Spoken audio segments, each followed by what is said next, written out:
佢真係有濕疹啊！嗱，呢個濕疹咧時間好長㗎。係啊。咁咧呢個咧有皮膚增厚同埋角化增生嘅情況，我要救翻你個女，我要佢變翻公主，好嘛？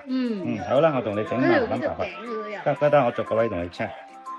嗱，呢個慢性濕疹咧其實都幾蝦人㗎。佢第一咧個皮膚厚咗之後咧，呢度局部咧係喪失咗嗰個正常嘅皮膚嘅功能。好，我同你 check 清楚先。頸後面好犀利喎。嗱，我俾啲嘢你翻去同佢浸洗、沖涼。咁另外咧頭嗰度咧係乾燥引起嘅。我同你 check 下，佢呢度有不斷咁脫皮咧，就係因為佢皮膚有乾燥。我同你 check 下究竟佢係咩原因啊？嗱，呢個係紫外線。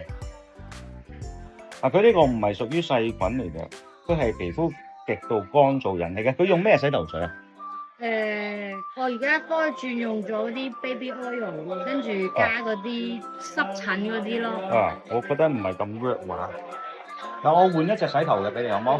你試一試好嘛？係啦，比較。佢呢度比較犀利啲。係啊，佢呢個好誇張啊！呢個位，我俾蜜藥敷你同佢敷佢好冇？